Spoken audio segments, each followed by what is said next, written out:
نوری نەمر بەرجی سێیەم نووسینی مامۆستا محەممەد فەتحوڵڵا گولەن. دوعاکردن بۆ باوکی. لە کۆتاییشدا بە ئاوڕێک لەو زەلەیە بدەینەوە کە پەیوەندی بە نزاکەی حەزرەتی ئیبراهیمەوە هەیە بۆ باوکی. داخۆ دەبێ بۆچی حەزرەتی ئیبراهیم داوای لێخۆشبوونی بۆ باوکی کردبێ لە کاتێکدا باوکی لە نێو گومڕاییدا بوو. مەگەر نەدەبوو پێغەمبەرێکی وەک ئەو تەنها بەو کەسانەوە بوەستێت کە بانگەوازەکەیان قبول کردبوو؟ باشە بۆچی ئەوەندە لە خەمی باوکیدا بووە؟ پاشانیش بە مەبەستی لێخۆشبوونی ئەو هەموو دوعا و پاڕانەوەی لە حوزوری خۆی گەورەدا بۆ کردووە. ئایا ئەمە هەڵە بووە؟ باشە ئەگەر ئەمە هەڵە بووە دەی چۆن لەگەڵ پێغەمبەرێکدا دەیگونجێنیت کە ئاسۆی بەڕووی هەڵەدا بنبەست بووە؟ جا ئەگەر ئەمەوا بێ دەی ئیتر بە چدا بزانین کە لە لایەنەکانی تریشدا هەڵەیان نەکردووە؟ چۆن ئەم شتانە بزانین تاوەکو بتوانین بە دڵنیاییەوە شوێنیان بکەوین؟ ئەمەش بناغی ئەو پرسیار و دوو دڵیەیە کە مولحیدانی دوێنێ و کافر و گومانچیانی ئەمڕۆ کردویانەتە بنێشتە خۆشەی دەمیان. حەزرەتی ئیبراهیم بەم شێوەیە دوعای کرد: واغفر لأبي إنه كان من الضالين. لە باوکیشم خۆش ببە، بەڕاستی ئەو لە ڕێزی گومڕایاندا بوو. قورئانی پیرۆز بەم جۆرە باسی ئەو هۆکارانەمان بۆ دەکا کە پاڵیان نا بە حەزرەتی ئیبراهیمەوە ئەو دوعایە بکات. وما كان استغفار إبراهيم لأبيه إلا عن موعدة وعدها إياه فلما تبين له أنه عدو لله تبرأ منه إن إبراهيم لأواه حليم. داوای لێخۆشبوونی ئیبراهیم بۆ باوکی لەبەر بەڵێنێک بوو کە پەیدا بوو. کاتێکیش بۆی دەرکەوت بەڕاستی باوکی دوژمنی خوایە، خۆی لێبەری کرد. بەڕاستی ئیبراهیم زۆر بەسۆز و دڵنەرم و خاوەن حلم بوو. حەزرەتی ئیبراهیم چ بەڵێنێکی بە باوکیدا بوو؟ قورئانی پیرۆز ئاماژە بەم خاڵە دەکات و دەفەرمێت: قد كانت لكم أسوة حسنة في إبراهيم والذين معه إذ قالوا لقومهم إنا براء منكم ومما تعبدون من دون الله كفرنا بكم وبدا بيننا وبينكم العداوة والبغضاء أبدا حتى تؤمنوا بالله وحده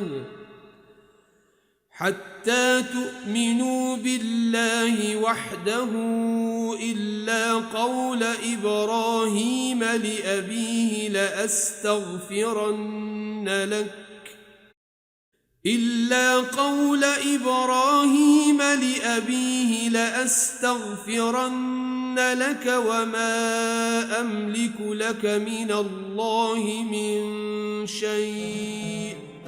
بەڕاستی لە حەزرەتی ئیبراهیم و ئەوانەی لەگەڵی دابوون سەر مەشق و نمونەی چاکەن بۆتان. ئەوان بەگەلەکەی خۆیانیان وت: بەڕاستی ئێمە لە ئێوەش و لەو شتانەش کە جگە لە خۆی باڵادەست دەیان پەرستن دوور و بەرین هەر ناشتان ناسین.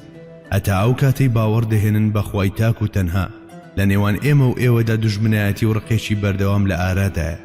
جگە لەو بەڵێنەی کە ئیبراهیم دای بە باوکی وتی: بێگومان داوای لێخۆشبوونت بۆ دەکەم، بەڵام توانای پشتگیریم نییە لە هیچ شتێک کە لەلایەن خواوە بەسەرتدا بێت. لەم ئاەتەدا بەڵگەیەکی زۆر ڕوون و ئاشکرا بەدی دەکرێت لەسەر ئەبەدی بوونی دوژمنایەتی نێوان کوفر و ئیمان. پێمان دەڵێت لە کڕۆک و ڕۆحی کوفردا ڕقێکی ڕەگدا کوتا و دژ بە ئیمان هەیە. ئاەتەکەش ئاماژە بۆ دەکا کە ئەمە لە سروشتی کوفرەوە سەرچاوی گرتووە، بۆیەوە دەخوازێت هەم لەم خاڵەدا بە دوای هۆکاری ئەودا بگەڕین کە بۆچی کافر بە هیچ جۆرێک ناتوانێت موسڵمانی خۆش بێت. قورئانی پیرۆزەوەمان پێشان دەدات کە باوکی حەزرەتی ئیبراهیم لە نێو گومڕاییدا بووە.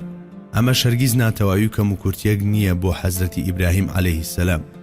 تەنانەت دەتوانرێ بوترێت لە نێو باپیرانی سەروەریشماندا کەسانێک هەبوون کە نەگەیشتون بە پلەی یەکتاپەرستی تەواوەتی. لە ڕاستیدا نازانم عەبدولموتەڵیب و هاشم و لوئەی خاوەنی چ جۆرە تێڕوانینێک بوون بۆ یەکتاپەرستی، بەڵام بەو پێی کە لە سەردەمی فترەتدا ژیاون ئەوە زۆر بە ئاسانی دەتوانین بڵین کە هاوشێوەی مرۆڤەکانی ئەو سەردەمە مامەڵەیان لەگەڵدا دەکرێت. وێڕای ئەمەش خۆ ئەگەر لە حاڵێکدا کەم و کوڕی و ناتەواویەکیش لەواندا هەبێت، ئەمە بە هیچ جۆرێک نابێتە ڕێگر لەوەی سەروەرمان بە ئەرچی پێغەمبەرایەتەکەی ڕەوانە بکرێت. بەڵێ، سەرەتا پێویستە ئەوە بزانین کە ئەگەر ئازەر باوکی حەزرەتی ئیبراهیم بێت و حەزرەتی ئیبراهیمیش بەوە ناوی بەرێت کە لە گومڕاییدایە، ئەمە هیچ زیانێک بە پێغەمبەرایەتی حەزرەتی ئیبراهیم ناگەێنێ. جاری وا هەیە خوای باڵادەست لە کەسانی ئازەر ئاسا ئیبراهیم و جاری واشەیە لە ڕوحگەلێکی پاچی وەک حەزرەتی نوح عەلەیهی سەلام کەسانی وەک کەنعان دەخوڵقێنێت. دەکرێت جارجار لە کەسی چاک و پاک کەسی بێکەڵک و لە کەسی بێکەڵک و نابوتیش کەسی چاک بێتە مەیدان. بەڵێ، هەندێک جار کەسانی شەیتان ئاسا کەسانی فریشتە ئاسا دەهێننە دنیا، هەندێک جاری تریش فریشتە ئاساکان کەسانی شەیتان ئاسا دەهێننە دنیاوە. خوای گەورە جەلە جەلالوهو لە مردوو زیندوو لە زیندووش مردوو دەردەهێنێت. جاوەک چۆن توانستی ڕەهایە و بەسەر هەموو شتێکدا باڵا دەستە، ئاواش کەس ناتوانێت لێپرسینەوەی لەگەڵدا بکە. بەڵێ، ئەو زاتە خاوەن توانستێکی وەهایە دەتوانێت لە مردوێکی وەک ئازەر زیندوێکی وەک حەزرەتی ئیبراهیم بەدی بهێنێ کە گیانی ژیانەوە دەکاتەوە بە بەری مرۆڤایەتیدا. بەڵێ، ئەو خاوەن توانستە ڕەهایە ئەمە بەدی دەهێنێت و پاشانیش دەیکات بە بناغەی دوو زنجیرەی زێڕین. بەڵێ، هەردوو کوڕەکەی حەزرەتی ئیبراهیم پێغەمبەرن. لە کاتێکدا بنەچەی حەزرەتی ئیسحاق عەلەیهی سەلام لە حەزرەتی عیسادا عەلەیهی سەلام دەگاتە پایان، بنەچەی حەزرەتی ئیسماعیل عەلەیهی سەلام بە حەزرەتی فەخری عالەم دەگاتە ئەو ئاسۆیەی تیایدا دەبێتە مەبەستی هەرە باڵای بوون. دووەم، دوعاکردنی حەزرەتی ئیبراهیم بۆ باوکی بە تەواوی ماناکردەیەکی فیتری و مرۆڤانەیە. ئەوە تا پێغەمبەری پێشەواشمان بۆ ئەبوو تاڵیبی مامی دەوەستا و بەو پەڕی پەرۆشیەوە بانگی دەکرد بۆ سەر ڕێبازی یەکتاپەرستی. تەنانەت پاشمەرجیشی هەر دەستبەرداری نەبوو. ئەوە بوو فەرمووی: بەردەوام داوای لێخۆشبوونت بۆ دەکەم مەگەر لێم قەدەغە بکرێت. ئەوە بوو تاڵیبەی بە درێژایی 40 ساڵی ڕەبەق چاودێری سەروەرمانی کرد و هەمیشە پشت و پەنای بوو. هاوبەشی خەم و ناخۆشیەکانی دەکرد و دڵی دەدایەوە. تەنانەت لە ئابڵوقە 3 ساڵیەکەی قوڕەیشیشدا بە تەنها جێی نەهێشت. جاییتر بە تەنگەوە بوون و پەرۆشی پێغەمبەری خوا عەلەیهی سەڵاتی وەسەلام لە پێناو گەیاندنی دینی حەق بەم مامەی کە بە درێژایی ژیانی ئەوەندە خزمەتی کردبوو هەمیشە لە هەوڵی پاراستنیدا بوو. هەروەها ئەو حەزە بێ سنوورەی هەیبوو بۆ موسڵمان بوونی، چەندە ژیری پەسەند و سروشتی بێت، دوعاکەی حەزرەتی ئیبراهیمیش عەلەیهی سەلام ئەوەندە سروشتیە. آخر چونکە باوکی هۆکاری هاتنە دنیایەتی و تا قۆناغێکی دیاریکرا و ئەو بەخێوی کردووە و پێگەیاندووە، ئەمە سەرباری ئەوەی ئاین فەرمانمان پێدەکا بەوەی کە تەنها ئۆفێکیش چییە نابێت لە دەممان دەربچێت بەرامبەریان، واتە بەرامبەر دایک و باوک، جابیر و باوەڕیان هەرچێک بێت بابیان بێت. سێم، تەبلیغ مەبەستی بوونی پێغەمبەرانە، بەڵام هیدایەتدان لە دەستی ئەواندا نییە. هەرچی سەرشانی ئەوان باسکردنی حەق و حەقیقەتە، بە بەردەوامی و گرتنەبەری سەرجەم هۆکار و شێوازە ڕێپێدراوەکانە لەم پێناوەدا. جاییتر حەزرەتی ئیبراهیم عەلەیهی سەلام هەوڵی دەدا لەم ڕۆوە دڵی باوکی نەرم بکات و دەرونی ساز و ئامادە بکات بۆ وەرگرتنی هیدایەت. ئەو دوعایەش کە بەڵێنی پێدا بوو، پێم وایە هەر لەم چوارچێوەیەدا بوو بێ. ئاخر بیرمان نەچێ دوعاش بۆ خۆی یەکێکە لە هۆکارەکانی هیدایەت و نابێت دەربارەی هیدایەت وەرگرتنی هیچ کەسێکیش تووشی بێئومێدی ببین. بەڵێ، پێویستە نائومێد نەبین، چونکە پێغەمبەرانمان سەبارەت بە گفتاری ڕاشکاوانەی ئاەتی إن الذين كفروا سواء عليهم أأنذرتهم أم لم تنذرهم لا يؤمنون کە باز لە هیدایەت وەرنەگرتنی هەندێک لە بێباوەڕان دەکات، کەچی ئەو هەر زوو دەچوە سەردانی بێباوەڕانی وەک ئەبوو جەهل و ئەبوو لەهب و ئیبن ئەبی موعەیت و بانگی دەکردن بۆ سەر ڕێڕاست. هیدایەت لە دەستی خوادایە جەلە جەلالوهو. لەبەرەوەی حەزرەتی ئیبراهیمیش زۆر باش باوەڕی بەمە هەبوو، بۆیە لە پێناو باوکیدا هەموو ڕێگاکانی تاقی کردەوە بە دوعاشەوە. بەڵێ، لەبەر ئەم هۆیە بۆ هیدایەتی باوکی دوعا دەکات و لە خوای گەورە دەپاڕێتەوە. ئەمەش خۆی لە خۆیدا ئاماژەیە بۆ ئیمان و دڵنیایی تەواوی حەزرەتی ئیبراهیم بە خوای گەورە، بەڵام هەر ئەوەندەی لە مەشیئەتی ئیلاهی ئاگادار دەبێتەوە، دەست بەجێ دەستبەرداری دوعاکردن دەبێت و وەک ئەوە وابوو بڵێ فلله الحجة البالغة ئیرادەی فەرمانڕەوا هەری خوایە. حەزرەتی ئیبراهیم عەلەیهی سەلام لەو شارێگە نورانیەدا کە تا سەرداری پێغەمبەران درێژ دەبووە بە پەیامێکی جیهانیەوە هاتبوو. هەرچی سەرشانی ئەو بانکردنی هەمووان بوو. هیچ هۆکارێکیش لە ئارادا نەبوو تاوەکو باوکی بخاتە دەرەوەی ئەم بازنەیە. اینجا کاتێک ئەمە پەیوەندی سروشتی نێوان کوڕ و باوکیشی دەچێتە سەر زیاتر تۆغ دەبێتەوە. ئیتر بێگومان چ پەیوەندی کوڕایەتی و چ بەرپرسیارەتی پێغەمبەرایەتی وایان لە حەزرەتی ئیبراهیم دەکرد کە لە ئاسی هیدایەتی باوکیدا پێداگیری بکات. کاتێک دەچینە خزمەت قورئانی پیرۆز دەبینین کە چەند بە جوانی وێنەی هەڵوێستەکانی حەزرەتی ئیبراهیم دەکات. ئەوە تا پێمان دەڵێ کە بە چ شێوەیەک بۆ باوکی سوتا بوو لە بەرامبەر ڕەفتارە زبر و هەزبریندارکەرەکانی باوکیدا چۆن هەر بە بابەجیان لەگەڵی دەدوا و بانگی دەکرد بۆ سەرڕێی ڕاست. واذكر في الكتاب إبراهيم إنه كان صديقا نبيا إذ قال لأبيه يا أبت لم تعبد ما لا يسمع ولا يبصر ولا يغني عنك شيئا يا أبت إني قد جاءني من العلم ما لم يأتك فاتبعني أهدك صراطا سويا يا أبت لا تعبد الشيطان إن الشيطان كان للرحمن عصيا يا أبت إني أخاف أن يمسك عذاب من الرحمن فتكون للشيطان وليا هەروەها لە کتابدا باسی ئەو شتانەش بێنەوەیات کە سەبارەت بە ئیبراهیم باسمان کردووە. بەڕاستی ئەو پێغەمبەرێکی سەرڕاست و ڕازگۆ بوو. ئەوە بوو بە باوکی وت باوەجیان بۆچی شتانێک دەپەرستیت کە نەدەبیستن نەدەبینن نە هیچ سوودێکیشت پێدەگەێنن. بابەجیان لە ڕاستیدا زانستێک بۆ من هاتووە کە تۆ بۆت نەهاتووە کەواتە پەیڕەوی من بکە ڕێنموێنیت دەکەم بۆ ڕێگە و ڕێبازێکی ڕاست و دروست. بابەجیان شەیتان مەپەرستە چونکە بەڕاستی شەیتان لە خوا یاخی بووە. بابەجیان بەڕاستی دەترسم سزایەک لەلایەن خوای میهرەبانەوە یەخەت بگرێ ئیتر ئەو کات تۆیش ببیتە یار و یاوەری شەیتان. بەڵێ حەزرەتی ئیبراهیم عەلەیهی سەلام بەو پێیامە نورینەی دڵی کەسانی دی پێکرد بۆ گوڵ و گوڵزار سەرڕێی باوکیشی خەمڵاند بوو دەدوت خۆی کردووەتە قوربانی. چ ڕۆڵەیەکەیە لە پێناو هیدایەتی باوکیدا ئاوا لە دڵەوە بە کامەڵی و جددیەت و دڵسۆزیەوە هەوڵ نەدات. چ جای ئەوەی ئەو کەسە پێغەمبەرێکی نەجیب و سەلار و سەلیم و ئەواهی وەک حەزرەتی ئیبراهیم بێت. 4. بەڕای هەندێک لە زانایانی تەفسیر لە زمانی عەرەبیدا وشەی ئەب بە ئەمانەی باو باپیرانیش دێت. بۆیە جەخر لەسەر ئەو ئەگەرە دەکەنەوە کە دەکرێت ئەو کەسەی حەزرەتی ئیبراهیم بە یا ئەبد لەگەڵی دواوە باوکی ڕاستەقینەی خۆی نەبوو بێ بەڵکو باپیری مامی یاخود خزمێکی دیکەی بوو بێ.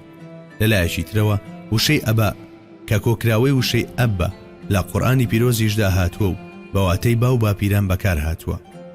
ئەوە تا حەزرەتی یوسف عەلەیهی سەلام دەفەرموێت واتبعت ملة آبائي إبراهيم وإسحاق ويعقوب. شوێن ئاین و بەرنامەی باو باپیرانم ئیبراهیم و ئیسحاق و یعقوب کەوتوم. لێرەدا دەستەواژەی یا ئەبەت بەواتای باو باپیرانم بەکار هاتووە. ئەوە با دەستەواژەی آباؤنا الأولون لەولاوە بۆستێک کە لە زۆر شوێنی قورئانی پیرۆزدا بەکار هاتووە و بەمانەی باو باپیرانی یەکەممان دێت. جاکەوا بێت ئەوە پێدەچێت حەزرەتی ئیبراهیم کوڕی ئازەر نەبوو بێ بەڵکو ئەوە یاخود برازای بوو بێ چونکە ڕیوایەتێکێ دەڵێ کوڕی تارەحە. هەروەها دەکرێت کوڕی یەکێکی تریش بێت.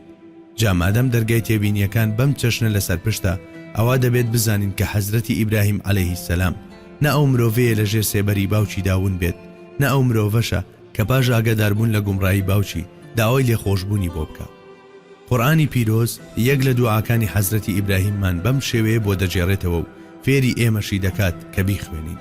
ربنا اغفر لي ولوالدي وللمؤمنين يوم يقوم الحساب. پەروەردگارە، لەو ڕۆژەدا کە لێپرسینەوە بەرپا دەبێت لە خۆم و دایک و باوکم و ئیمانداران خۆش بە. لێرەدا وشەی وەلیدیە باواتای دایک و باوک بەکار هاتووە. خۆ ئەگەر لە ڕوانگەی ئەو لایەنانەوە بڕوانینە بابەتەکە کە باسمان کرد، ئەوە بەڕوونی دەردەکەوێت کە حەزرەتی ئیبراهیم عەلەیهی سەلام پێغەمبەرێکی مەزنی دەستپاک و داوێن پاک و مەعسووم و بێگوناه و خاوەن عیسمەت بووە. بەختیارێکی نێو ئەو بەختیارانە بوو کە حەقبێژی کردبووە دروشمی خۆی و هەمیشە لە پاڵ حەقدا بووە. حەزرەتی ئیبراهیم بە تەواوی مانە نمونەی یەکتاپەرستی بوو، تەسلیمەتەکەشی لە لووتکەدا بوو. هەر لەبەر ئەمەشە کە خیلەت تایبەت کراوە بەو ئاەتی واتخذ الله إبراهيم خليلا. وای گەورەش ئیبراهیمی کردووەتە دۆست و خۆشەویستی خۆی. باز لەم دۆستایەتی و نزیکیە دەکات لە پای هیچ شتێکیشدا بە ئەندازەی گەردیلەیەک لە فەرمانەکانی پەروەردیگاری لای نەداوە. تەنانەت لەو کاتەشدا کە پێیان وت ڕۆڵەکەت سەر ببڕە، هێندەی تۆسقاڵێک دوودڵی نەنواندووە. ئەو کاتەش کە فەرمانی هاوسەرەکەت و ڕۆڵەکەت لە بیابانێکی کاچی بە کاچیدا جێبێڵەی پێگەهیشت، دەم و دەست بەجێ گەیان. پاشانیش بێ ئەوەی ئاوڕ بداتەوە ڕۆیشت و بەجێ هێشتن. جارێکی تریان بە گیانی خۆی تاقی کرایەوە، ئەوە بخرایەنەوە ئەو ئاگرە دۆزەخی بۆی ئامادەکرا بوو. بەڵام بۆ ساتێکیش بێت خەم و سەغڵەتی ڕووی ئاسمانی متمانە و دڵنیایی ئەویان دانەپۆشی. بەڕادەیەک کاتێک فریشتە شات و پێشنیاری کۆمەکی کرد، ئەم خوا دۆستە پێشنیارەکەی ڕەت کردەوە و فەرمووی خۆ ئەو دەزانێت ئەو تەسلیمیەتەی ناخی پڕکرده بوو لە بەردووە سەلام، ئاگرەکەشی بۆ کرد بە بەردووە سەلام. جائیدی حەزرەتی ئیبراهیم عەلەیهی سەلام ئەم پێغەمبەرە بووە و پەیوەندیشی بەخوای گەورە تا ئەو ڕادەیە توند و تۆڵ بووە. بۆیە دوای هەموو ئەمانە هێشتا بیرکردنەوە لەوەی کە دەکرێت پێغەمبەرێکی ئاوا مەزن کەوت بێتە ناو گوناهەوە، لە ڕاستیدا ئەمە جگە لە نەزانین و نەناسینی ڕاشکاوانەتر بڵین جگە لە جەهالەتێکی قەترانی چیتر نییە. بەڵێ ئەو شەفەقەتە بوو بە بەرجەستەبووی. ئەوە بوو ئەم نمونە باڵایی شەفەقەت داوای هیدایەتی باوکی کردبوو. بەڵام هەر کە ماهیەتی ڕاستەقینەی باوکی بۆ دەرکەوت، دەست بەجێ لە داواکاریەکەی پاشگەز بووە. لە ڕیوایەتێکدا هاتووە کە لە ئاخرەتدا خوای گەورە باوکی لەسەر شێوەی بزن مژەیەکدا دەردەخات. جاکاتێک حەزرەتی ئیبراهیم ئەو دیمەنە دەبینێ، ئیتر دەستبەرداری ئەو پەیوەندێ سروشتێش دەبێ کە بە باوکیەوە بەستوێتیەوە. ڕاستی هەموو شتەکانیش هەر خوای گەورە خۆی دەیزانێت.